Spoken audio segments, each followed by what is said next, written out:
Welcome back, guys, gals, and non-binary pals, to another wonderful episode of Those Damn Kids.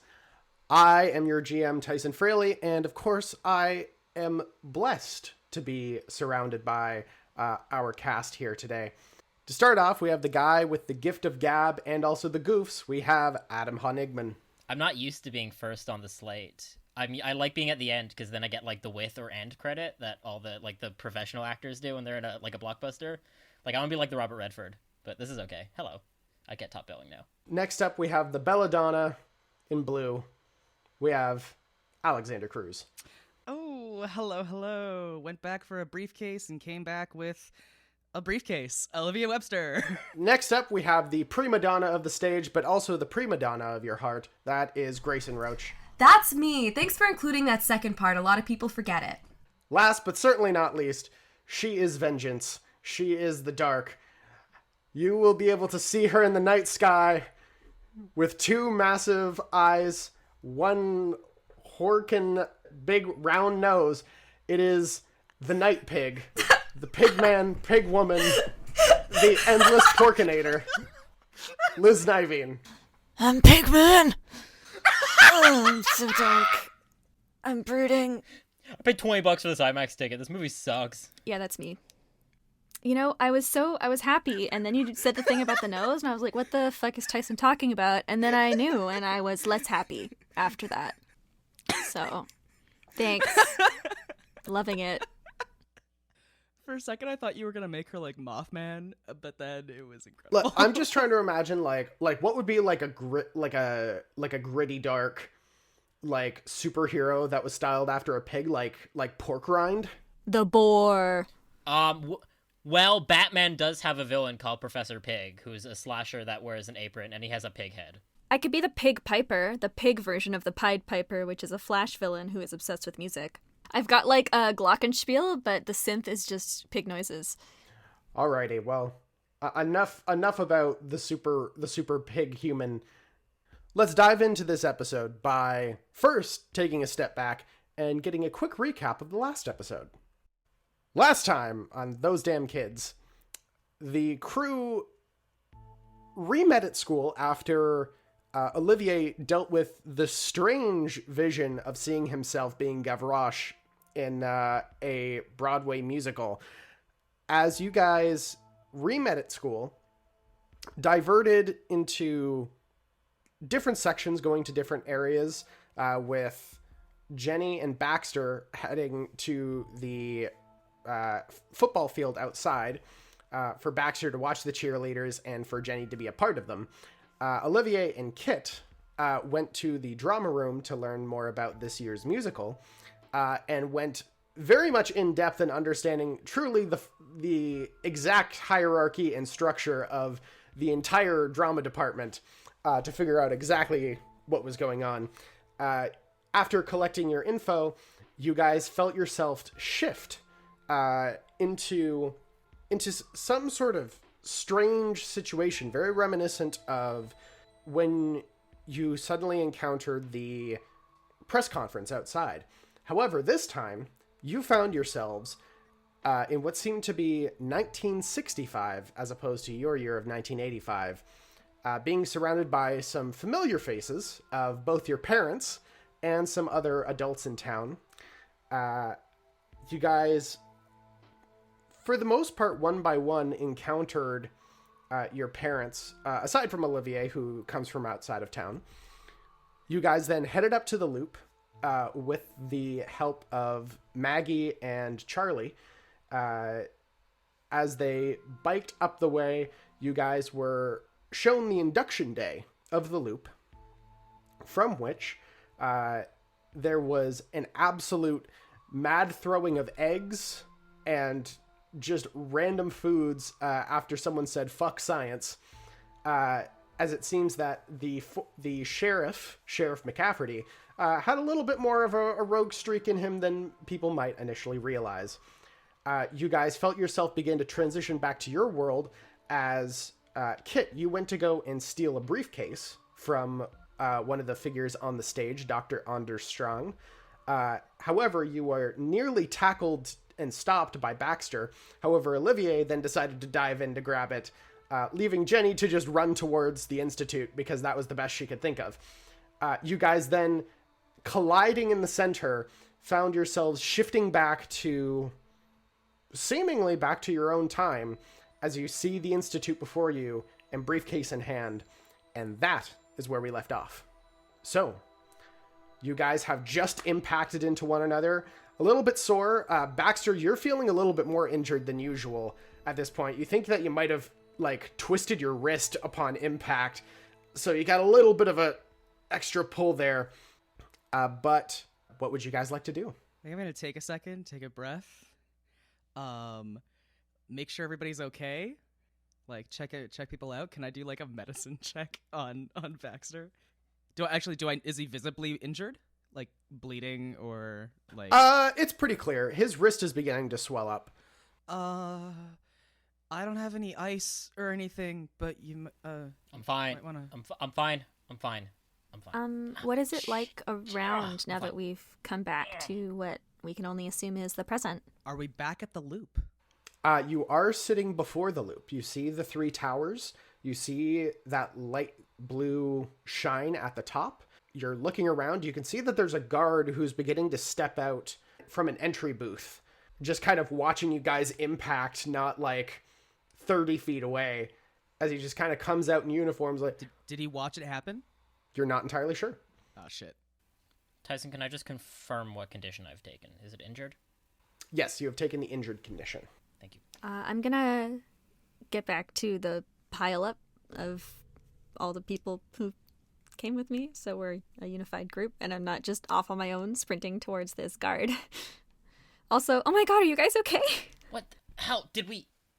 I'm gonna notice we got the briefcase. Ah, damn it. You brought it? Yeah.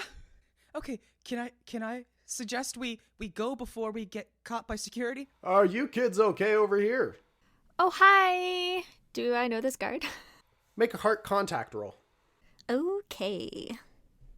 I theoretically am quite good at this.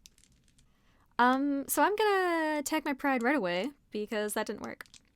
And just succeed. Okay. Yeah, you do know this one. Tall, buzzed hair, coming forward, having an authority, but also pretty laid back. You know this is Mark. Oh my gosh, hi Mark! How's your shift? Oh, Jennifer, right? Yeah. Good to see you. Sorry, are you here to see your mom? Oh no, we're just doing some cardio. The hill is really good for getting your heart rate up, you know? Extracurricular for gym class. Right. Okay. Yeah, I feel like Kathleen dramatically starts doing over-exaggerated push-ups on the ground right now. I join her. I'm doing a stretch. I'm just gonna stand a little bit in front of Baxter, because, I know what he's like with figures of authority, and I don't want Is the briefcase currently being monitored by anyone in our team while they're... I'm monitoring the briefcase. I will be giving it a dirty and very concerned eye. Okay, well, just make sure to keep a little distance next time. Just want to make sure everything's good, Stick to the road. Oh my gosh. Of course. Sorry. Didn't realize how close we were getting. It's okay. Well, you guys have a wonderful rest of your day, and don't work too hard, okay? Exercise is important, but make sure you don't overextend yourselves. Mm-hmm. Oh, you know it, Mark. Oh, bye, Mark. Guys, shut up. Come on, let's go. Just trying to make it work. You're really overusing his name. You've got a point. Let's bring this cardio jam down the hill a little bit. And look at this briefcase. Oh my god. I'm supposed to be at practice. Oh my god. I just disappeared in front of everyone. What time is it? Can I check my wristwatch that I now have? You have a calculator watch or something? You check your watch. It is about all of this. It's about an hour after you guys left. So it seems that when you traveled through time, the amount of time that you expended there equals the amount of time that you are missing here. Okay. So I know I said that we were up here doing cardio and it was like a great cover story and stuff, but I actually need to go do some cardio right now because I need to get back to school. I run.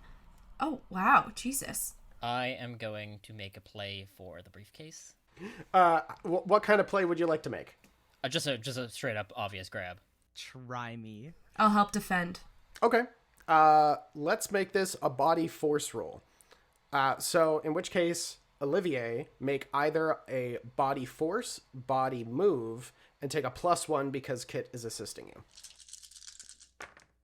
2 successes on my end. Oh my god. Nothing. I had 6 dice. Nothing. Olivier, you're kind of you're just surprised at the raw athleticism of Jennifer just full on sprinting down the hill. That you're just kind of staring, just like, wow, as you just suddenly just feel a yank and the briefcase is out of your hand. Oh! Hey! We cannot deal with this. We don't know what's in it. We don't know what's going to happen if whatever is in it opens up here. We got to put it back somehow, okay? It's just a briefcase. It's stuck out of time. It's a briefcase from 20 years ago. Think about, maybe there's some sort of knowledge in here that completely... How do we know that she's going to get back to school and it's not going to be covered in lava or something because we screwed up the timeline somewhere? Do you want to go check? No, I want to put this back enough to think about it and go back to my life. All right, Einstein, you tell me how. While these two are bickering, I'm going to try to sneakily take it make back and make an escape. Everyone's just running. In that case, Baxter, make a body force check. For Kit, make a body sneak roll, but take a +1 because Olivier is distracting as of this moment.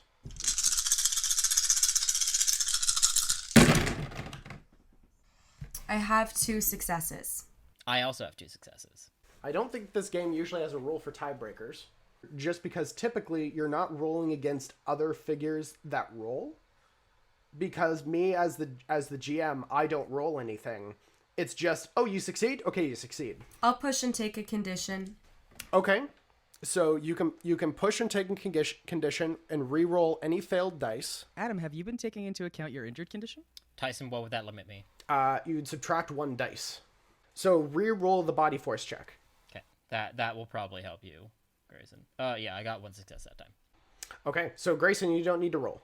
Okay, Baxter, you are fighting with Olivier at this point, and you're kind of distracted mostly just by the pain and the increased swelling around your wrist. You go and kind of like point, and it's like you feel this lightning shock that goes up your forearm, and it's enough of a distraction that Kit, you just boop, grab the briefcase and just begin very quietly running in the opposite direction. Ah, damn! Hey, what the hell? I'm sorry, Baxter, but you didn't lose your dad! And I keep running. I think I would start making pain, and then the pain from my arm would kind of shoot up a little bit, and I would kind of stop. Ah, God! I will chase you later! Damn it! I'm following Jenny. Like, I'm going in the direction it seems like Jenny's going. Boy, you guys are really bad at running. It took you a while to... where's everyone? I thought you were coming with. No, those two are bickering back there, and Baxter went wild and wanted to steal, and God knows what. I feel like he was gonna burn the briefcase or something, so... Yeah, I don't know. I thought I'd go back to school with you, too. Do you ever wonder if Baxter's, like, an arsonist or something? Oh, yeah, he totally is.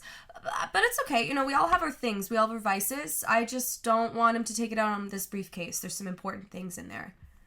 I'm gonna match pace with Kit, because I imagine Jenny's a little bit faster, inherently. For Baxter and Olivier. I guess I'm just gonna kind of I'm gonna watch Baxter for a second, see how he takes this. I'm a little concerned. I think Baxter takes it super well. I'm gonna kind of look in their direction, just kind of do a bit of a tantrum, stamp the ground a little bit. Do you want to like go to the hospital or something? No, for that? I don't need to. I've screwed up my hand before. We can go to my house. I can ice it for you if you want. You can ice it for me?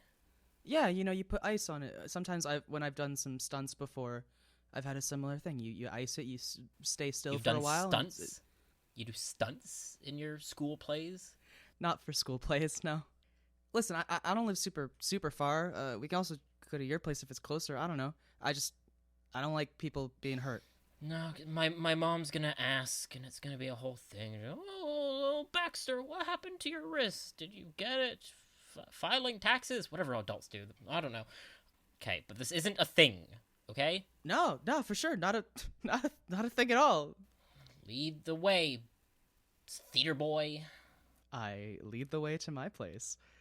Have you listened to we can listen. I showed you the Cats record, but I've been really feeling West Side Story lately. If you want to listen to some Sondheim. Is that the one where they have guns and everything? Yeah, it's kind of cool.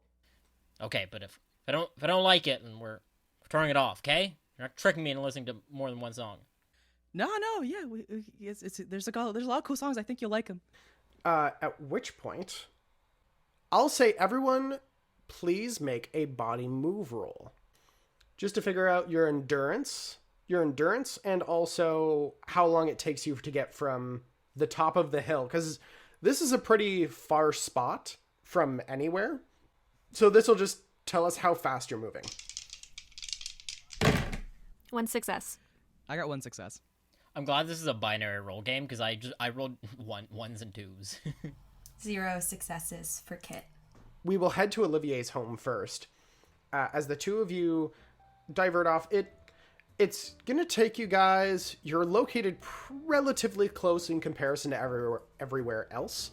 Okay, so it'll take you about 45 minutes.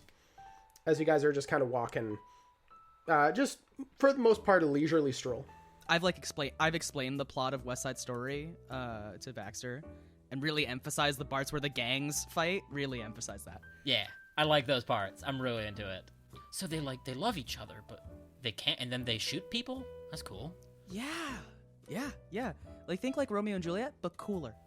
Oh, imagine if they did Romeo and Juliet, but with guns. That would be the coolest thing ever. That'd be kind of crazy. I could also see that being sort of a musical. No, that might get me to watch one, and I'm not gonna have that happen. We should invent that. We should write that down somewhere. You guys arrive at Olivier's place. Olivier, you are able to get inside without issue. Begin pulling out some ice. What does Olivier's house for the most part look like? Oh, well, I'd say it's a pretty upper middle class single family home. It's got 2 stories, a garage on the side. You walk in, there's the TV room, and then a little foyer, the kitchen in the corner, and it goes up to the bedroom on the 2nd floor. Lots of carpet. The cushions of the couch are leather, but not like a suit, kind of like a pleather. You can tell it's pleather, but it looks really nice. Yeah, pretty chill otherwise. The idea of trying to come off as fancy but not being actually fancy is basically Olivier's family. Okay. As you kind of set up Baxter with the ice, you guys are able to head upstairs, immediately start with West Side Story. Is there anything else you guys want to accomplish upon arrival? In terms of actually accomplishing things? No, I think I'd maybe try to chat with Baxter. This is the first time that me and Baxter have been alone, and not next to Jenny where he's trying to front. So, I wonder if I get some actual connection. I also I don't know if I bring him into my room. That's a sacred space. I think we'd sit down at the kitchen table. There's another record player that's less used in the living room, and I put that on there. You have bagel bites? We make some bagel bites. Something stupid, maybe. I was gonna say Pop-Tart. Pop-Tarts exist? Pop-Tarts exist. Sure, why not? Whatever. There's time travel now. We can have whatever we want. And after maybe, I don't know, the first 3 songs, I kind of go so what do you think could happen because of the briefcase? Look, don't think I'm a dick because I don't want her to learn about what happened to her dad. That's not what I get what I just don't whatever I don't know. Okay, I don't. No, No, you can tell me, but man, it's okay. I don't like the idea of something else dictating my life. You know, if we're all this stuff with the time travel and the science, I don't want the idea that something else is telling me what to do. Okay, I don't want that. I get that. There was a while where I wasn't in control of what I was doing either, and it sucked ass. Like, not in like a hardcore way or anything, just like, so I get it, but like, I don't know, you've watched The Twilight Zone, right? It's on sometimes. So like, there are certain things that can do that and like change things in a weird way, but other times it could be pretty innocuous, right? Like, this could be pretty innocuous. But if it turns out that something's like behind, there's some kind of shadow puppet thing making our lives a certain way, wouldn't you rather find out now than like not know at all? The world's a lot bigger than me, and I don't need to know all of it. Okay? I am figuring I'm happy to be doing what I'm doing, and all this stuff that's trying to enter into my life while I'm still doing my own thing, I just don't. Listen, I don't really get or agree with your whole vibe, and I'll point to a poster of, I don't know, Jane, get your gun, or whatever they're on at this time. But, I don't know, you seem confident in your own whole vibe. Yeah, I like my vibe. How? Like, how did you figure out your vibe? I don't know. I've always liked like music and stuff, and then I found out about musical theater, and it took me a while to get here now. It came from a place where, like, I don't know, you just want people to like you, right? So you'll do different things for people to like you. And that's a lot like acting. And I was comfortable with it for a really long time, and you kind of lose yourself doing that thing. When you change yourself to be what other people want you to be all the time, you're not really you. So you see my problem now with us maybe screwing up the timeline so that my decisions didn't happen. Well, no, but that's the thing.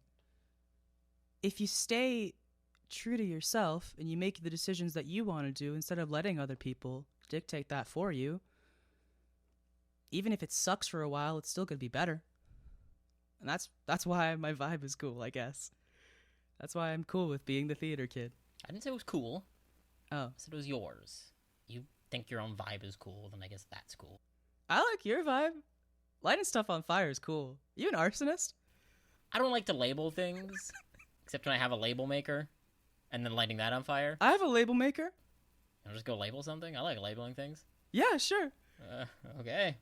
We go find random shit to label. Grapefruit. Box. Charcuterie board. Okay. In which case, as the label maker capers are on the case, we cut back to Kit and Jenny. Jenny, you said you were running to school. Are you continuing at a brisk pace, or are you just taking it slow? I would like to be sort of walking briskly, if not jogging slowly, but I understand that Kit and I are traveling together now, which means that maybe I have to go a bit slower, but I would offer to carry the briefcase so that Kit is as unburdened as possible. It's okay, Jenny. If you want to go ahead, you can keep running to school. You don't have to let me slow you down. No, it's okay. It's fine. Like, we've already been gone for an hour, so they might not even be there anymore.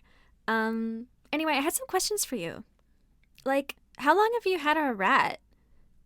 And do you always, like, do you have it, where does it go when you're at school? Oh, no, Rudy's right here. And Kit lifts up her hair in the back to show that Rudy is indeed just hanging out oh, my God. on his shoulder. Okay, Hi, Rudy. Yeah, I've had Rudy for I think it's been I don't know, 2 years now. I think we're coming up on 2 years, bud. Yeah. He's pretty cool. One day I was just hanging out at school. Sometimes I just like to stay back after class, and hang out before going back home. And I found Wendell, the janitor we met. Well, I mean, I know we have a janitor, but... Oh. yeah, no, Wendell the janitor, at school. So, yeah, he was gonna, get rid of this rat, but it was a really cool rat, so I just convinced him to let me take him. And I trained him, and now we have Rudy. And while we're going along, does the briefcase, does it feel like it's full of paper, or is it heavy? It's a bit heavy. You shake it a little bit, and it sounds like there's definitely shifting in there. There's nothing that's tingling, anything fragile by any means. You get the sense it's probably mostly just papers. Anyway, but what about you, Jenny? I don't want to overstep, but Baxter's acting a little wacko about all of this. And don't get me wrong, that's totally fair. None of us know what's going on. There's a lot of ish that we're all dealing with, but I don't know. He's given me the creeps with how intensely he does not want us to look into this. And yeah, I don't know. Do you know anything about that? It seems like you guys used to be friends, used to be pretty close. Well, I don't really know him that well, actually. But he's kind of he's just sort of an aggressive guy who likes things to be a certain way. And so sometimes he does stuff like that. I mean, we went to junior high together, but we weren't friends or anything. Okay, cool. I don't know, it just seemed No, I have no idea what he thinks or likes or anything. Interesting. Yeah, I don't know. I kind of feel for him. I think he has some issues. Well, I mean, yeah. That's it's pretty clear. Oh, actually, have you had English yet? No, I haven't had English class yet. Why? What's up? I'm just wondering if you're still doing your side gig, and I wink. Oh. Yeah, actually. Oh, well, yeah. Yeah. What did you have in mind? What do you need? What do you need done?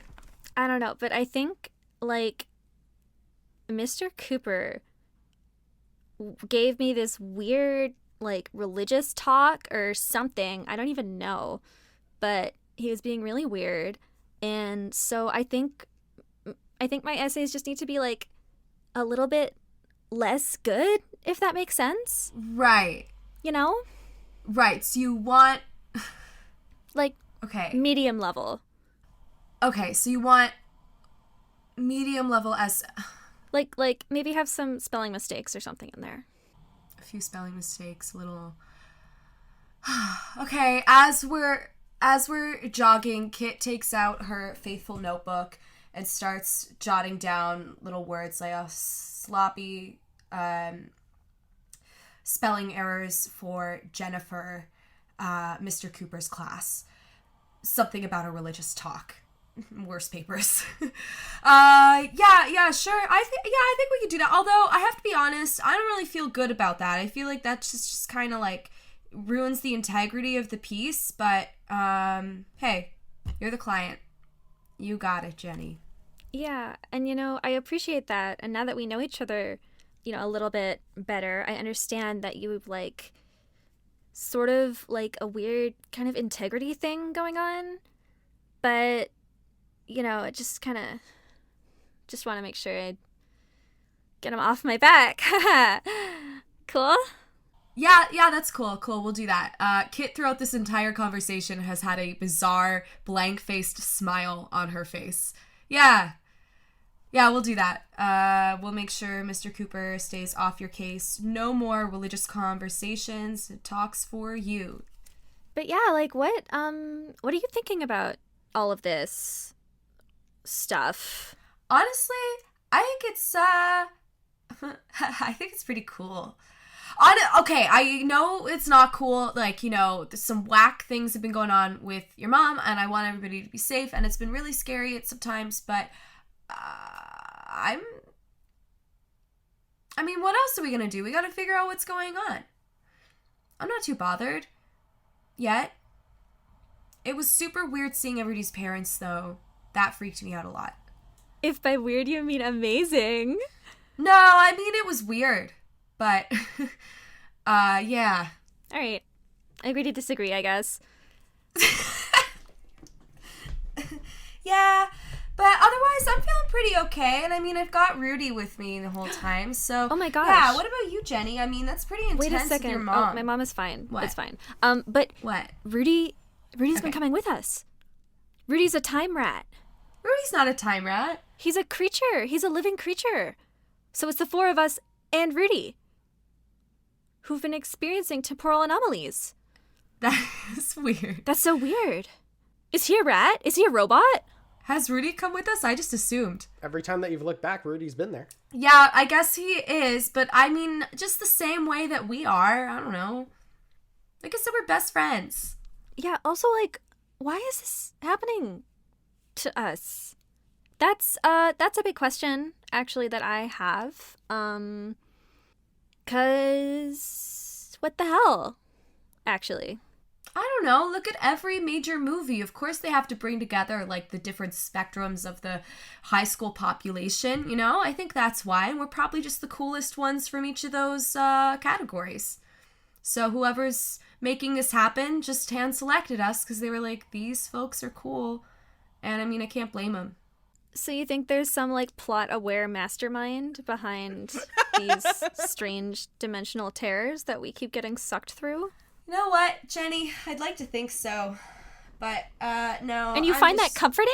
Yeah, because at least it's fun for somebody. Oh my gosh. Look, I don't know. Yeah, I don't know. I don't know what's going on, and when I think about it too seriously, it freaks me out a lot. But I think we're gonna figure it out, and hopefully it is just all of a test or a game, and we'll actually be okay in the end. What do you think's going on? I don't know. Your mom works at the Loop. You probably know a lot. I don't fucking know. And, you know, I'd rather it just stop happening, actually. 'Cause that would be great, and I hate it. And it has nothing to do with my mom, so stop bringing her up, because she's fine. I don't know, it's pretty scary. I have a feeling something in this briefcase will give us some clues, though. Yeah, by the way, I'm just holding this. I am not keeping the evidence of our time crimes in the same house as my mom, the super scientist. Time crimes? That is super funny. That's okay. I will take the briefcase. That is no problem. But I'm pretty sure this all has something to do with my dad, though. I don't know if I got the chance to tell you. I don't think anybody was listening because Baxter has been going crazy and trying to tackle me every time I speak about it. But, yeah, my mom got this, like, weird box from a private investigator, and they were trying to, like, look for my dad and stuff, and I think this has something to do with it. Like, why else would we go back in time to where he was still there? He worked for the Institute? Oh, he did work for the Institute. Yeah, he totally did, but that was much later. Was he like a scientist? No, he was a custodian at the Institute, actually. Yeah, and then I guess, well, that's kind of confusing because my mom and I remember him coming home and leaving.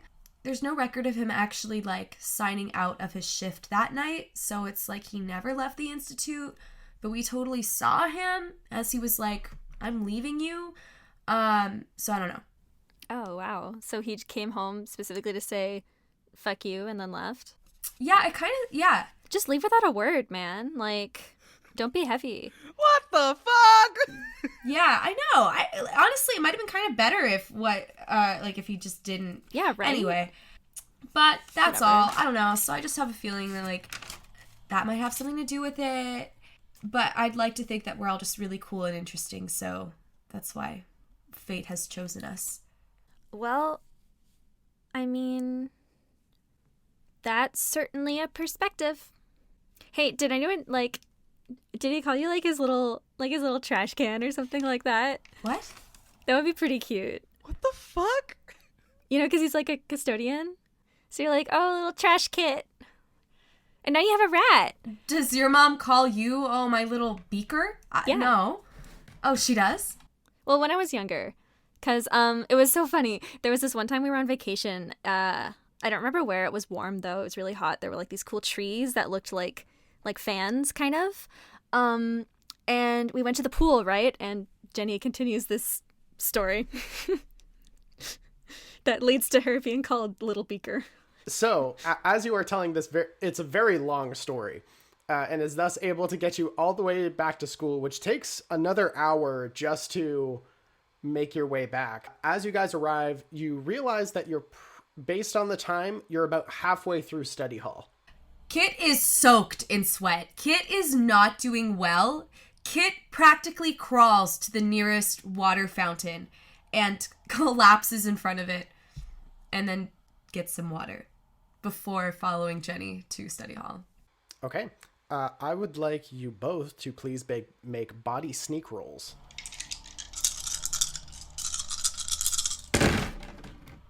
I've got 1 success.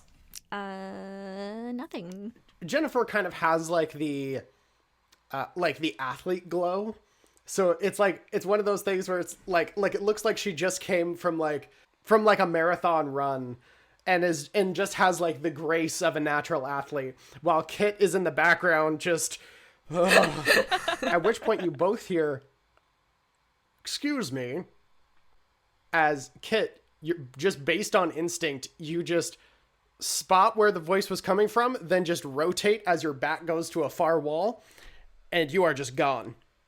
You are just gone from sight. As Jennifer, you suddenly find yourself alone in the hallway as you see Principal Baldwin walking towards you. "Young lady, this is halfway through 4th period. I'm afraid you are very lost if you do not have your hall pass." In fact, Principal Baldwin, I am actually a bit lost today. The last thing I remember was I was in the cheer demonstration, you know, at lunch, because I'm a member of the cheer squad, and so Ms. Moore was there, and we were doing a basket toss, and I don't remember anything after that. And then I was here. Make a heart charm roll.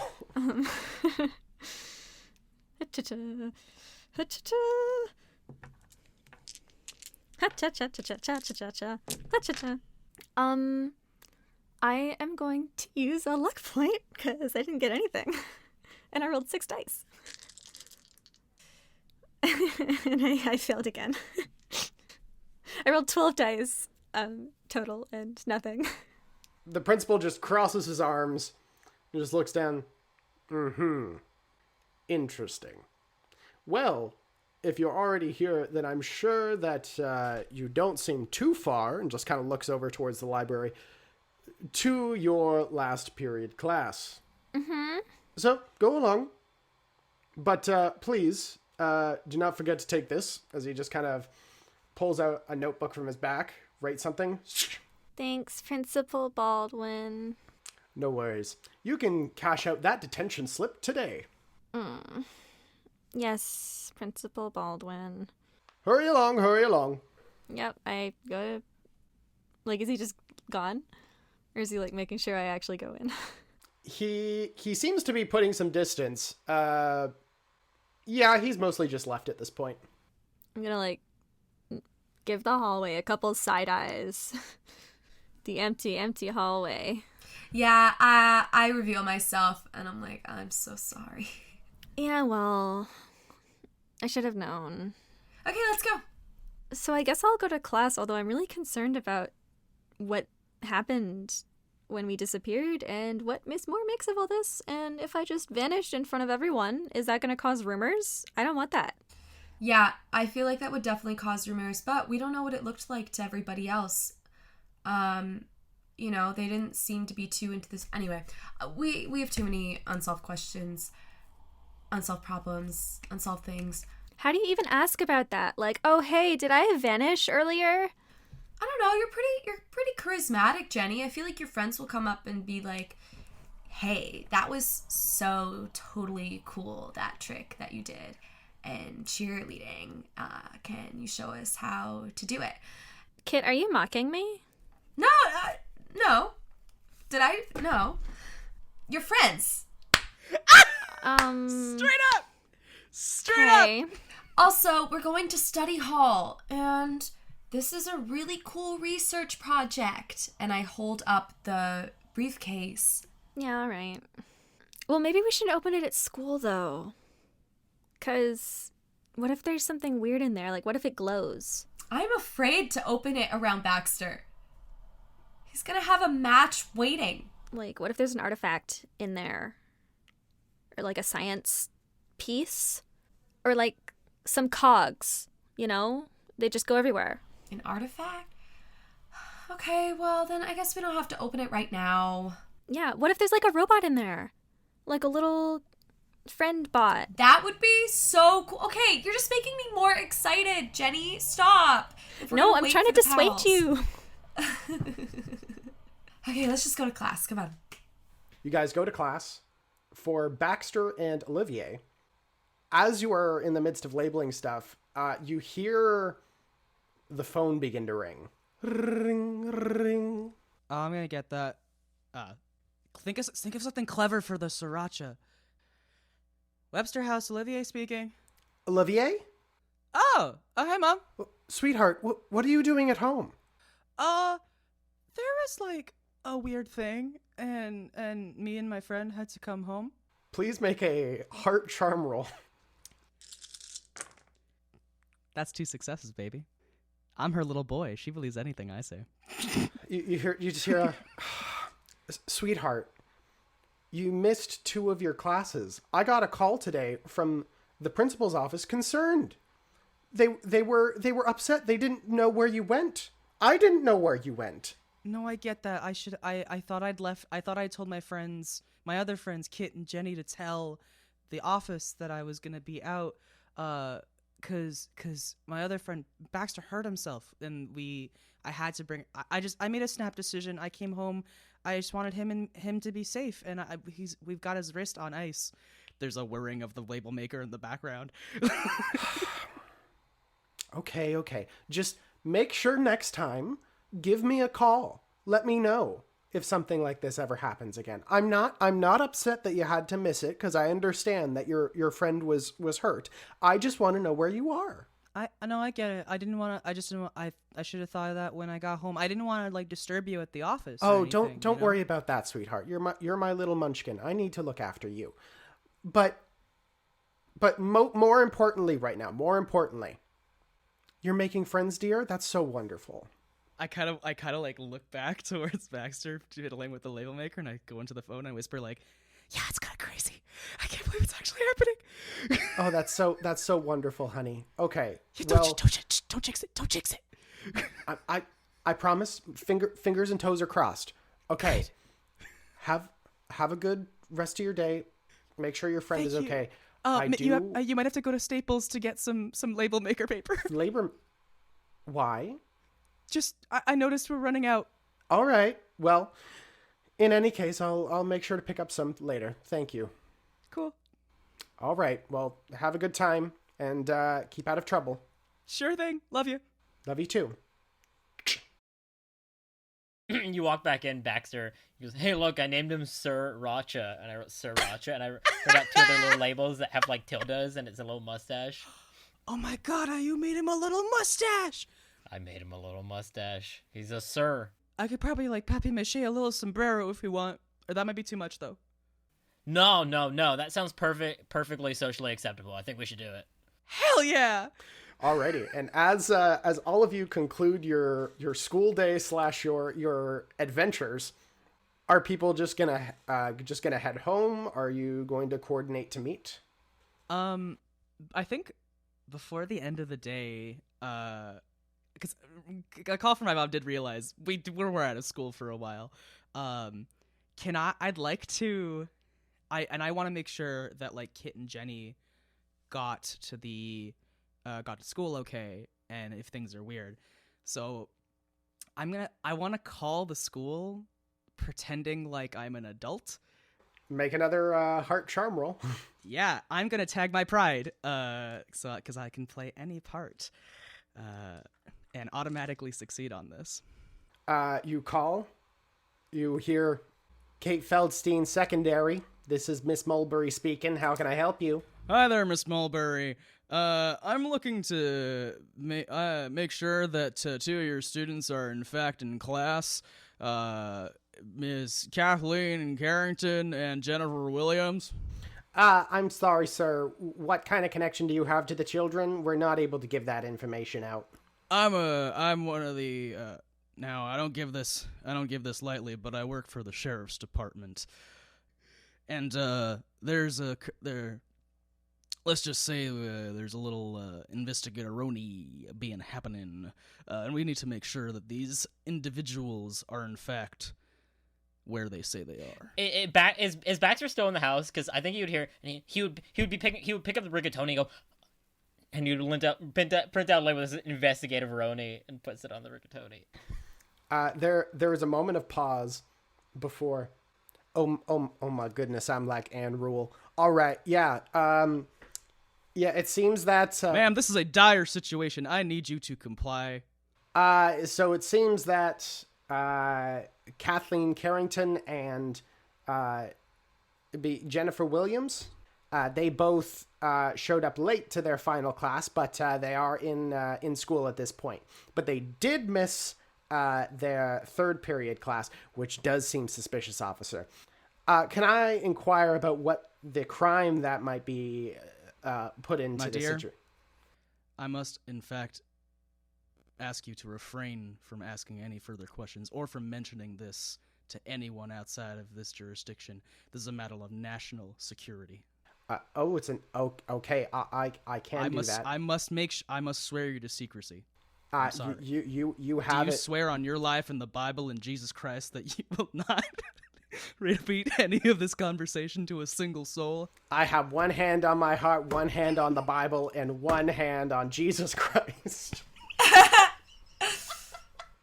I don't know what that means.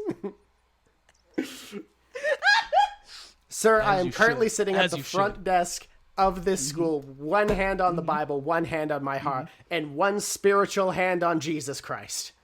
We always have one on him. I never got your name, miss. Miss Mulberry. No, your first name. Officer, I don't know if that'd be inappropriate. Do you trust me? Yes. Then tell me. My name is Agatha. Agatha, once again, you have done your country and myself a great service. What's your name? Officer Stocks. Long John Stocks. Stocks. Long John Stocks. Maybe I'll call back again sometime. On less business. Please do. And I hang up the phone. Okay. I hang up the phone. I slowly turn to see Baxter. I have like shell pasta in one hand, like half a printed label that says like Sheldon in the other hand. Sheldon is because it's a shell. That's good. That's good. Were you just impersonating a law enforcement officer? Didn't you set multiple things on fire the other day? Slowly backs away while pointing approvingly. You'll be happy to know Jenny and Kid are safe. Okay. I'm gonna go. If I don't go now, my mom's gonna have more to say to me than not, so. Oh, okay. I could call your mom too if you want. No, she's happily married. I don't think it'll work as well. But, hey, this was not uncool today. Yeah, not uncool at all. We can do it again at some point when we're not trying to. What you want me to spray my other wrist? No, not that part. You want me to get injured? The music and the label making part. Okay, I'm gonna. Okay. You want some ice for the road? I can put it in like a Ziploc and like wrap it up in. Have I just had it raw in my hand, just pressing it against it? Is that how I've been doing it? Yes. Okay. I if you don't mind. No, it's cool. It's cool. Do you have a Walkman at home or something to put like a CD on? Do I breathe air and do? No, I go to like the living room, and I pull out. Oh, I pull out a CD copy of the Broadway cast version of Sweeney Todd. I take it out and I go, like if you liked it earlier, this one's about a guy who kills people in London. Oh, that's pretty rad. Yeah, it's called Sweeney Todd, the Demon Barber of Fleet Street. It's rad as hell. It's a little scary, honestly. I like a little scary. Yeah, I pass it to Baxter. Like, give it a listen. Let me know what you think. Maybe I'll just read the liner notes. Maybe I don't gotta listen to it. I'll read. Like the, what you want. cool. I think you get a better experience, but like yeah. What you want, man? All right. Well, I'll see how it goes. I've got a lot of other music to listen to. I got for Rush. sure. I got cool stuff. It's a Canadian to listen band that. I didn't know Canada had bands. Yeah, Rush is Canadian. Oh, they make music up there? That's weird. I thought they just had polar bears. They don't? I mean, they also have that. Okay. Yeah. They record these in igloos? Or how does it work? Maybe. Weird, right? Canada. It's a crazy place. Never want to go there. Cool. All right. See ya tomorrow. All right. Well, ice and Yeah. murder Take care. hairdresser. I'll Thank see you you. tomorrow. Bye. I close the door and I smile. At which point, for the end of the day for Kit and for Jenny, where are you guys headed? Are you guys just headed back home? I'm going to go home, but before parting, I'm gonna say, Jenny, do I really have to wait until the gang's all back together to open this? Yeah, because what if it sends you somewhere and then the only way we can get back is if all four of us are there and you're just trapped in time forever? Like, you'd hate that, probably, so yes. Okay. But I have detention, which I need to go to maintain my academic standing. But if you go get Olivier, Okay. then I can go get Baxter tonight. And we could, like, meet at a park or at your house or something. I don't know. Okay, cool. Yeah, I mean, my mom works super late, so we could probably even do my house or, like, the woods by my house. That would be cool. It would kind of set the mood. But, okay, cool. We'll go do that. Have fun in detention. Wait, what's your address? It's 175 Wash Street. Be there. Okay, cool. It'll probably take you the hour to find Olivier's house anyway, so... Literally in the wash, I guess the street is the name. You guys then cut into your different ways. For Jenny, you have a hour's worth of detention. Kit, you are able to, after some investigation that is just equally, like, easy for you, you're able to find Olivier's house. Olivier, you are welcomed by Kit's presence. I feel like she rings the doorbell. I open the door and I see Kit, and my kind of like can't help but saying, "This is the best day of my life." What? Hi. Kit is only mildly thrown off by this comment and is like, "Hey." The door opens and you guys both hear a, "Who's this?" As you look and you see Renee is just about to head up the stairs. Renee, this is Kit. Kit, this is my sister Renee. Hi, Renee. Kit gives her a big smile. Hey, nice to meet you. Yeah, you too. Can I come in? Yeah, please, come on. Cool. Kit enters. You guys want anything? Do you have any orange juice? Yeah? Hook you up with some orange juice. Really? Yeah. Cool. Yeah, let's do that. What's up? How'd you find my address? Yellow Pages? I have my ways. I have some, I don't know, I just wanted to hang out with my friend and talk about cool things like musicals. And I motioned with my eyes to the briefcase that I am holding. For a hot second, Olivier's eyes just go so wide, just like, and then looks at the briefcase and, like gives you a good like, oh yeah. Yeah. So Jenny actually got detention. Super sad for her. Jenny got detention? Yeah. But For she what? said that she was gonna go find Baxter. Oh, we were just like late for class, and then I ran away in time, but Jenny didn't, so Jenny got caught. So Jenny got detention. Yeah. And she totally had to talk me out of opening the briefcase without you guys, so I waited. And the plan was to like open it all up together. Maybe we could go to my house. It'll probably be empty because Mom works. But yeah, I don't know where Baxter is. Jenny said she was gonna get Baxter, but do you know where he is? Well, Is he home? he went home. No, he went home. He was. We hung out for a bit. His wrist got really bunged up, so we just kind of like, Oh. we just like hung out. We iced the wrist and like listened to some music. Do you think he's mad at me? Mad at you? Yeah. No. He's cool. He's not. So, like, he's not upset with you for taking it or anything. He's just like worried about like consequences, about what can happen, right? Which, like, I know you are too, but you know, this means a lot to you, and I get that.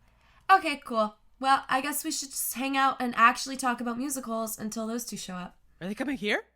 Or are we going to your place? No, we'll go to your... No, I could bring some stuff. I'm like in the living room going through records. Yeah, let's go back to mine. Yeah. And Kit straight up takes the glass of orange juice she had and like walks out of your house with the glass of orange juice. Are you coming? I turn to Renee and I just give her like a... Renee just looks down to you and just takes you by the shoulders. It's just like, okay, there's nothing to be worried about. Nah, you got this. And also, you got good taste. She's really cute. Look, we're like barely friends. Let's not get ahead of ourselves here. But yeah, we're cool. Oh, so it's actually a friend. Yeah. Well, I mean, like, I don't know. I was. Well, no, I one didn't mean step it, like, at a time, actually a friend. Renee. I meant like, is this like a friend? I mean, or is this like no, it's for right now. Just a friend. But do you want to? We're not there yet. We're not. Kit hawks a loogie in your front yard.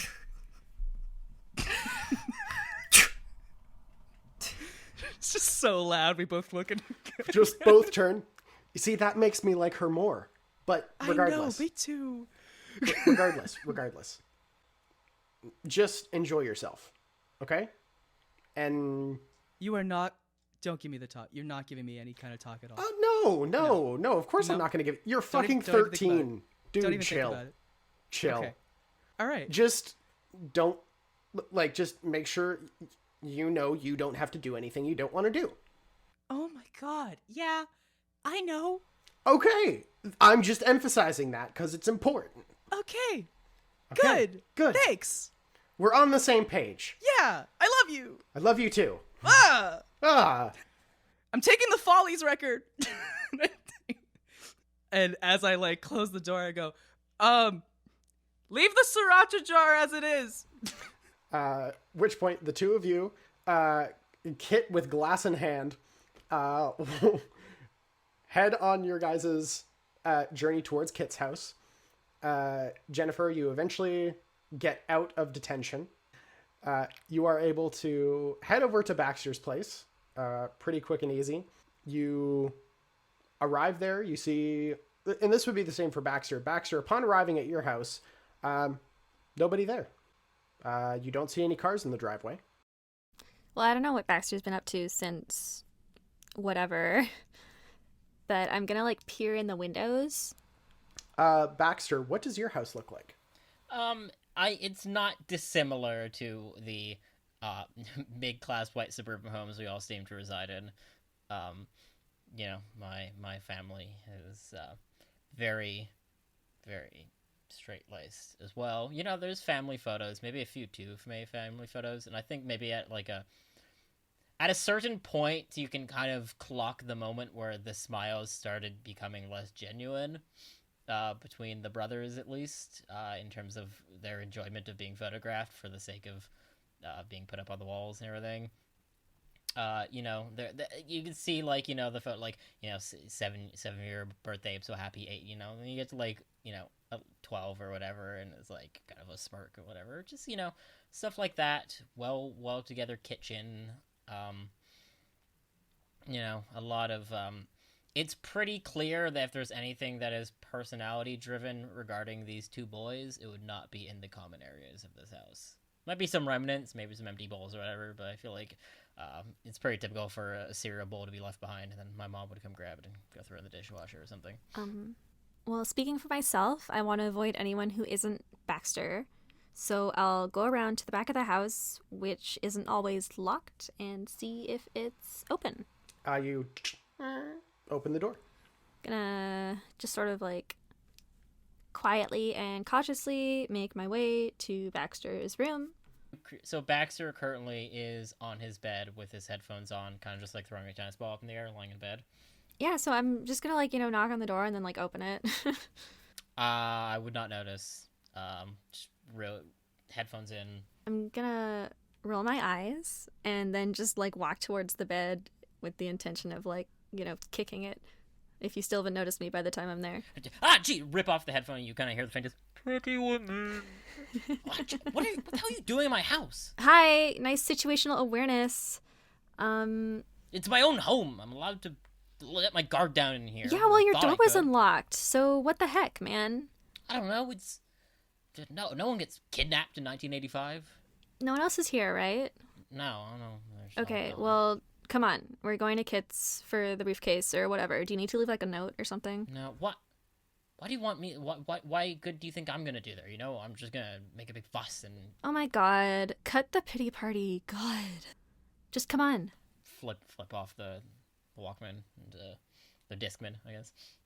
All right. Jeez. Is your wrist okay? I've done a very lukewarm attempt at bandaging it. It's. Oh my god. What? That's pathetic. What do I'm you redoing it. I just need to wrap it, right? Yeah, but clearly you can't, because look at it. It's horrible. That doesn't offer any support to your injured ligament. It's just wrapping. What do you mean support? It's just through some. You need to support a wrap. sprain because it weakens the tissue when you bend it the wrong way, like an idiot. Like an idiot. I'm gonna find an ace bandage and wrap up Baxter properly before we go. Assuming I'm not fought off. It's just like a towel and some toilet paper I've got on it. Like, it's not good. Go to the first aid kit. Fix it. I'll begrudgingly allow this to happen, and then we can head out. The two of you head off as all of you converge at Kit's home around the same time. As you guys arrive, Kit, you are able to get inside the house. For everyone else, what does Kit's house look like? Oh, my house is pretty humble. I think it is cute. Yeah, it's a small house. When you go in, you come into the kitchen. There's a little mat where there are some, like, a couple of shoes placed beside it, but basically it goes straight into a kitchen. There's a table and chairs in there, presumably for meals, just 2. And then there's just a slight hallway, as well as stairs. Like, there's just a little bit of stairs, and that's where Kit's room is. And then there's another door on the main floor, which presumably is Kit's mother's room. It's closed. It's a pretty small little place. Lots of warm, earthy tones. Some appliances look a little rattled, a little shaky, maybe some rust and things. But all in all, it's warm and inviting. It's just a little littler. And I say, hey, welcome to my house. Olivier, if you wanted to, we do have a record player over there. I just saw that you brought your record, so... I'm already there, baby. Great. Second of all, Baxter, I heard that your hand was injured, and I really want to apologize for hurting your hand. I really didn't mean to hurt you. I feel really bad about it, and I just needed to say that. And yeah, I think we should open this briefcase. Absolutely. And Baxter, if you do anything, I will absolutely call the police right now to get you off my property, so you better not mess with this. This is very serious for me. Okay. What do you think? You think I'm gonna tackle you? Like, what do you think's gonna happen here? I'm sensing a lot of defensive energy here right now, and that's okay. This is a safe space, okay? Just listen to the music as the soundtrack of Folly starts to play on our record player. And I take the briefcase and I put it on the little table. Okay, so a lot of stuff happened today. We went to the past. Some tussling was had. And I got detention. And let's just make, can we, make a pact or something? Don't be an asshole pact. And, if there's something weird in here, we're not just gonna, run around showing it to everyone for no reason, or, not doing anything. Yeah, we don't know who we can trust aside from each other, and I think if that kind of goes, we're kind of screwed, right? Yeah. So let's just stop weird things from happening, and call it done. Cool? I put my hand in the middle. Oh. Cool. I put my hand in. Put my hand in.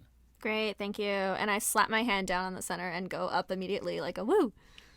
Woo! Woo! All right, Kit, I think you have the honors. Thank God. I didn't want to say it, but I really wanted to open it. Okay, cool.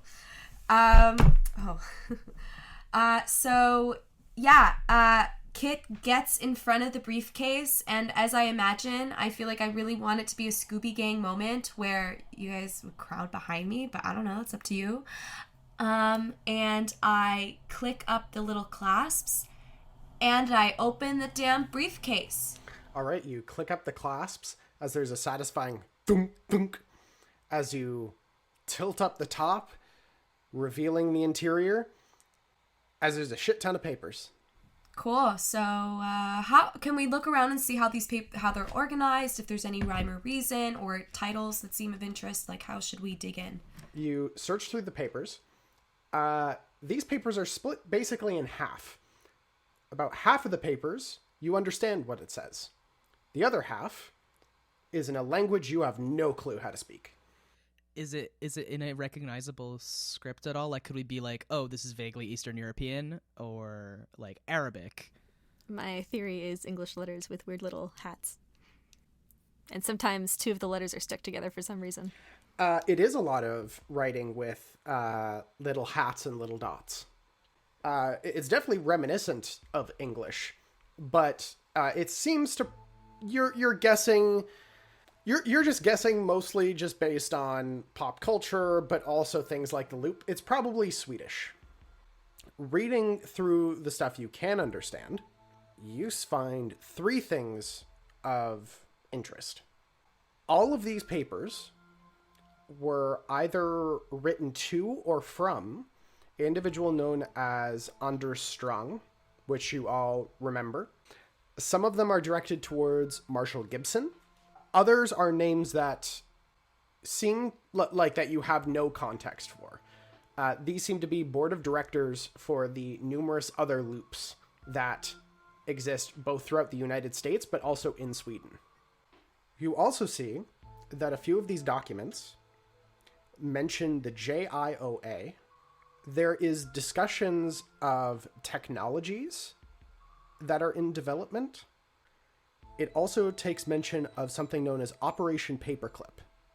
I'll say anyone who has anything in comprehend, please make a mind comprehend check. 1 success. Also 1 success.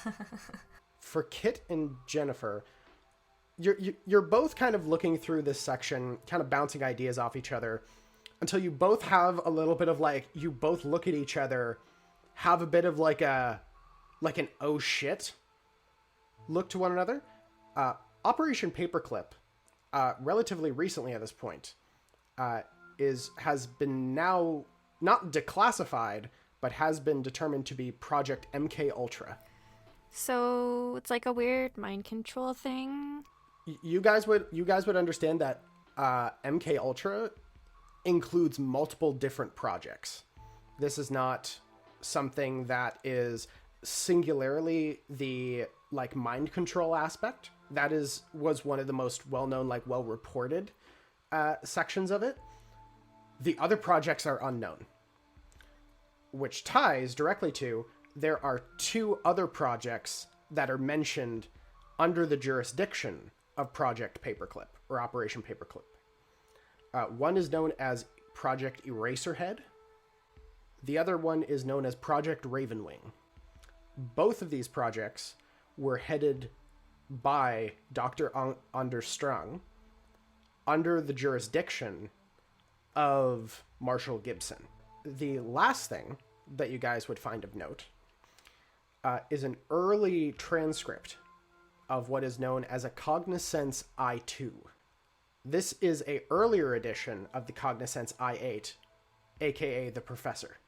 This contains information about programming, being able to, if it's operating on the same, like, basically I system, you would be able to take the context of this document and apply it to the Professor. So you could, with this document, you definitely have to learn on the fly because new security measures would be put in place for each iteration, but you would be able to add programs, decrypt files, and be otherwise able to mess with the Professor's software. Baxter's gonna pull that one aside. So wait, this whole like paperclip operations, this was big important history stuff, right? Yeah, big important history stuff. Okay, do you have some newspapers, like older newspapers lying around? Me? Yeah, it's your house. You got anything? Anything that we can check recent history? What do you mean, I don't think we would keep We might be able to go to like the library or something. Yeah. Like a microfiche? I just want to know if by taking these we screwed something up, and now this paperclip project never happened or got exposed. Like, are there all multiple copies of these papers? Did we take the only ones? Did we change something? No, there probably others like this. They didn't have their briefcase with the only copies of what this was. Yeah, Baxter, they literally run the loop. Like, I don't think missing one briefcase is gonna mess up their entire plan. Okay, well, what if they kept all of their files on him? You know, like the president and the nuclear. Then they're stupid. I don't know. Not for nothing, but this project messed up a lot of people. If we stopped it from happening in some way, shape, or form, that's kind of rad. Also that.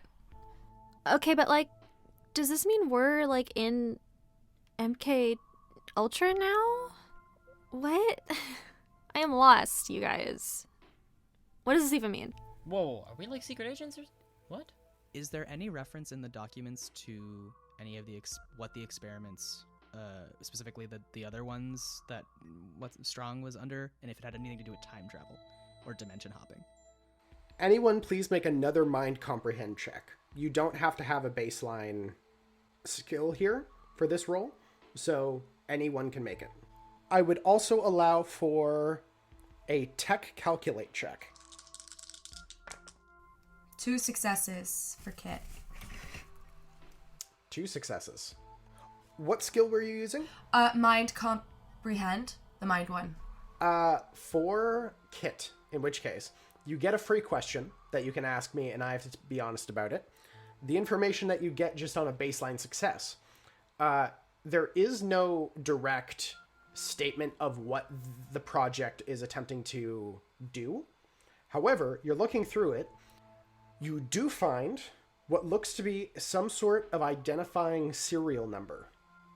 This seems to probably be tied into the actual project itself, as you're kind of looking it over and looking at both of the statements, both Project Eraserhead and Project Ravenwing both seem to be objects. They're described in a way as like a tool. They both have different, like, aspects. Like, they're not the same thing by any means. One of them, for Project Eraserhead, is talking... Essentially, the experiment notes that are being discussed are mostly discussions of how the object was operating due to radiation heat, and how there would always be something known as placement A, placement B, placement C within the actual process. And it would talk about how each item was responding to radiation upon the activation of the device. Project Ravenwing was way more complicated.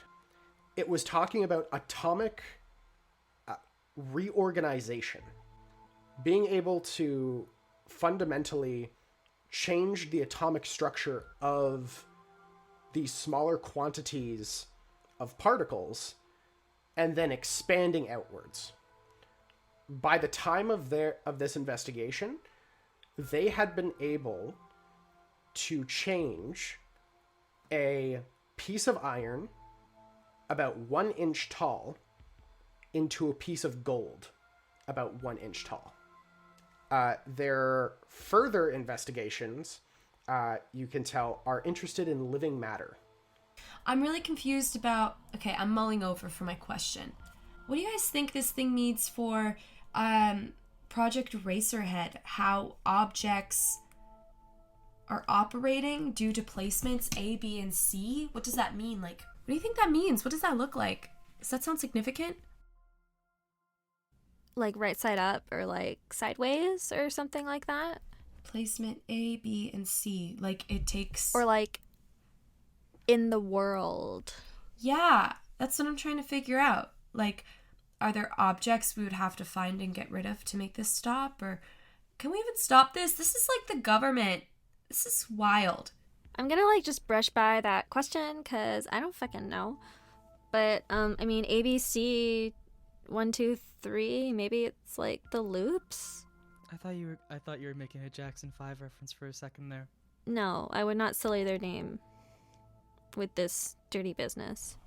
And there's an identifying serial number. What would that be? Like a key code, like a phone number. Maybe it's for the project. Does it seem like the serial number is related to the project, right? I feel like I want to ask about what the serial number is, like if I can deduce what it is for. You guys get the sense that the serial number is based on the serial number of the device itself. So maybe it's not... This is like one of the first times they did it, and then like they figured it out. Maybe this was like a prototype, kind of like the documents that are related to the professor. Maybe you don't know, Tyson, and that's fine, but if it's relevant, how many digits is the serial number? Like, is it really long? Or is it kind of short? The serial number is about 7 characters. Starts with 2 capitalized letters and then goes into numbers. We thought we'd get answers, but we're just left with even more questions. I have no idea what's going on, you guys. Should we, like, ask the professor? That's fair. Baxter, you must be pretty excited about being able to hack into the professor. I have to admit, I'm looking forward to seeing you work your magic with that, but do you think there'd be any hope if we were to, like, hack the professor into trying to stop some of these things? No, I think you're onto something, kid. I don't know if we can get it to stop any of this, but if it's supposed to be a bot that knows a bunch of stuff enough to talk about, like, science to tweens, it might know more about this. I think we need more deets. Yeah, I'm just wondering, like, maybe the professor, if we befriend, heavy air quotes, the professor, you know, we could have something, because obviously, like, if there's an early professor prototype thing in here, with these plans. I don't know. Seems related. Okay, but like, what if the professor doesn't like want to tell us? I don't know if it'll have a choice. Yeah, but like, isn't it like kind of mean to like mess with his head and stuff? Oh my god. Jenny, why are you getting all moral now?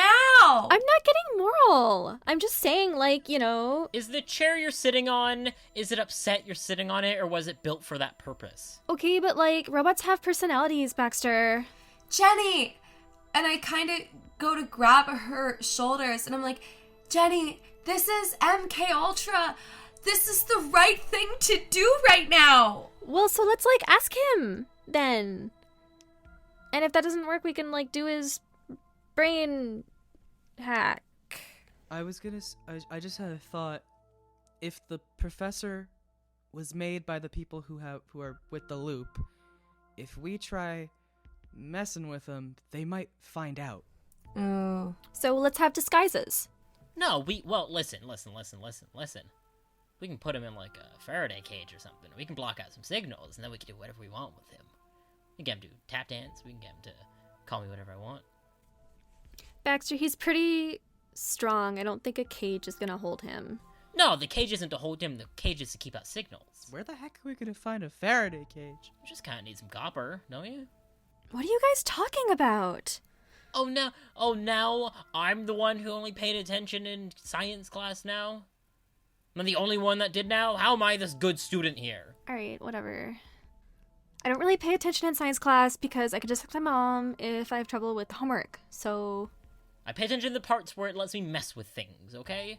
And blocking out signals is pretty cool. You guys know where we could find a bunch of metal to make something that blocks out signals? I think if there's one man in this town who knows how to build wireless transmission blocking devices. Stop! That's hilarious! Oh, I didn't even think of that! I thought you were hinting at me. 100% Mr. McPherson. I am just gonna ask a question because I don't know what's going on. Kit is very confused about, the Eraserhead project. Can I ask you what is indicated by the placement? There was a lot of confusing things. Can I reread to get more context of Project Eraserhead? Because all I got was how the objects are reacting due to placement from radiation in A, B, and C. What? So there's a bunch of calculations all across the page, essentially going over. A lot of this, it just immediately hurts your head to try to figure this out. However, you do have a large section of the library camped out in your room. You're able to pull out your old textbook for physics, especially for your class this year.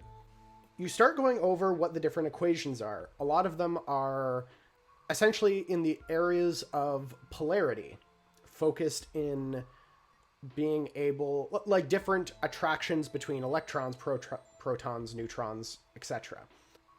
Based on what you're understanding that somehow the radiation is reducing the atomic output of an object. That by itself makes sense, because radiation is the firing of particles very quickly at an object. That's why radiation affects people, causing cancers, different growths, that sort of thing. The problem is that when you get to the final number, it's 0, which means that this radiation is reducing these objects to non-existence. This is ultimately targeting an object to the point where it no longer exists. It also is irregardless of placement. All of the objects essentially decompose or become deconstructed at the same speed. So the particles are traveling through the objects, hitting each object, and simultaneously destroying them all at the same speed. So what you would have there is basically just a absolute destruction of atoms at the level of you could erase something from reality. I relay this to my fellow damn kids. Like a disintegration ray? Yeah, totally like a disintegration ray, I think. Kit says, surrounded by her textbooks. What if it looks like a transporter on Star Trek? Like, what if it moves it somewhere?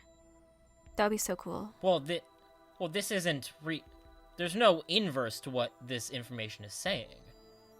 It's just a zero. It's just a zero. So it just, like, Well, then wouldn't there be... kills it. It's just like, you're dead. You're done. Yeah. It just goes... It's like a Marvin the Martian gun. It's just pew, it's gone. But you said it, like, happens at the same... So does that mean it could hit anything in the world and it would just go away? Under the right conditions, you could target this thing from the United States and it would hit the Taj Mahal and begin disintegrating it. So, like, that's bad. Yeah, if there were any armed conflicts about, I don't know, ideology in the recent future, who knows what that could do. Okay, but, like, we haven't heard about anything being disintegrated, and this was 80, this was 20 years ago. Right, but we have atomic bombs already, don't we? Maybe they just, like, maybe it backfired and they just poofed themselves to dust. If it's secret government shit, we might not have heard about it. Okay, so maybe they failed then. Okay, but, like, there's this device, though. Maybe we don't have to worry about this then. You know, maybe we can just take what we want, take the cool stuff, and assume that the people that were going to do dangerous bad things, you know, they got poofed. I don't know, you guys. I'm kind of worried that, like, my dad might have gotten poofed, but that's okay. Oh, no. Maybe your dad got too close to the truth, and, like, they had to, like... Well, maybe he got poofed after. But if your dad got poofed, why would he come home? What if it wasn't my dad? Oh, it's getting so weird. Oh, that's creepy. Like a shapeshifter or something? This is weird, and, We still don't know how it relates to our weird dimension hopping thing. we can probably assume that Ravenwing is now working on living matter. Yeah, what does that mean? I think it means that instead of changing iron into gold, they might instead maybe want to change a bumblebee into a butterfly. Okay, but, like, question. Is one of these the thing, like, is one of these the thing that's, like, bopping us all over reality? It doesn't really sound like it to me. Because, like, Ravenwing, like, reorganizes atoms, but does that mean that it, like, reorganizes them like puzzle pieces, or like it reorganizes them like it sends them other places and replaces them? There might be like an unexpected consequence that they might have, you know, maybe they tested it and it messes with the frequency and then it starts going places. I think we should just tell the professor and see if he can help us. We get a nice cage, we put him in it, I do some jingle jangle with his brain, and then... That's so disrespectful. Disrespectful? Could you come up with another term for it, please? You don't like saying jingle jangle? I don't like jingle jangle in his brain. It sounds like flippant. Coerce him with the skills that we have learned today. What that guy said. That has the appropriate gravitas, thank you. Folks, I think this is gonna be a mind heist. And that's where we're going to leave it off for this episode. In which case, questions for XP. Question 1 is a given. Question 2, have you been in trouble because of your problem or relationships? So, like, all at the beginning, we all did, right? Like, or at least Quit and Baxter and I, with the opposed roles and stuff. Number 3, did you use or struggle with your pride? Yes. Number 4, did you put yourself at risk for the other kids? Oh my god, right! I fucking called pretending to be a federal law officer. Forgot about that. Tyson and I just had such a great connection at that moment. I thought it was just happening. And last but certainly not least, have you learned something new? There was so much exposition. It was an expose of an episode. Is there anything people would like to plug? I'll plug the new Tim Biebs line of Timbits that Tim Hortons is now. So they got They got a collab with our homegrown Justin Bieber, who born in Stratford, Ontario, which I have been to, and it's a very hilarious. It's a nice little theater town, and their one celebrity is like Justin Bieber, and he like abandoned it when he was like 4 or whatever. But it's a loved place. Anyways, so Tim Hortons has this new line of merchandise and special edition Timbits that they're doing alongside him. You can get a fanny pack, you get a beanie, you get a tote bag. And you get 3 special flavored Timbits, which are I will pull them up now. They're actually wonderful, wonderful flavors that I'm very excited to try out. So you can get where are the flavors? Hold on. Okay, here we go. You can get chocolate white fudge, sour cream chocolate dip, and birthday cake waffle. So I'm very excited. Listen, I'm gonna be buttoned down, shouting out "baby, baby, baby" while I'm having these. So I'm real excited about this, and I want everyone to know that this is happening in the Great White North up here, because we're nothing if not stereotypes. I guess I'll go next. As per usual, you'll get tired of hearing us talk about it, but I'm going to plug October Jones and Fish with Legs, the podcast that both myself and Lizzie and Tyson and Adam and maybe one of these days Gracyn will have been a part of. It is a lovely little audio drama about a rambunctious and perhaps ill-intentioned teenager and a very well-intentioned and very rambunctious fish with legs. And they go off and do a bunch of stuff. I made the music for it. Lizzie is the narrator and one of the people behind the whole thing has done an incredible job on it. Tyson and Adam have voice acted in it. By the time this has come out, we are currently working on a holiday special that's going to come out sometime in December. It's super fun. Get ready for some lovely, lovely love and R&B in the holiday spirit. Which is really great. I also want to plug Favorite Daughter, the band that I play lead guitar for. They're fantastic. By the time this is out, we'll already have done a show, but we have another one coming up in January, which I will talk about next time because I don't care to find it right now. And the last thing I'm going to plug is A Very She and Him Christmas album, which, if you don't know, is Zooey Deschanel's musical duo. It is the only thing I listen to around this time of year. It is the best Christmas album that I have ever listened to in my goddamn life. And they currently have a deluxe 10th anniversary vinyl edition, which is like a silver vinyl, which I just got ordered to me, which is I cannot wait to listen to it and give it a listen. Honestly, a lot of people are just like, oh, it's Zooey Deschanel. She's like new girl and she's a ukulele girl. She is much more than that. She is a treasure, and her voice is spectacular, especially on this album. I'll go next, and I'm going to plug just taking a damn rest. Not a nap, just a rest. I think naps are overrated. Often one wakes up really groggy with a gross taste in one's mouth, and it's not that great. However, please remember how important it is just to rest, maybe for 2 hours, just closing your eyes on a soft surface and resting. Don't forget about that. Very important. I mean, I guess I'll plug my podcast also. I question October's characterization as rambunctious. But, you know, it could pass. She's tricksy, I suppose. She's kind of like deadpan, but also really emotional.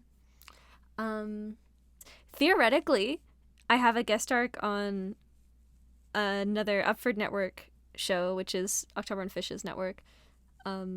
It's also an actual play. It's very Canadian D&D. It's set in Newfoundland, which is fun. One episode has come out. Eventually others will. So if that excites you, check it out. If you enjoyed this episode in this series, you can make sure to check us out, The Rook and the Rascal, on Spotify, wherever you get your podcasts. Also on YouTube, under Three Kings Loot. You can get all your board game news from thebagofloot.com and all your board game needs from threekingsloot.com. Thank you so much for listening. We'll catch you next time. See you around.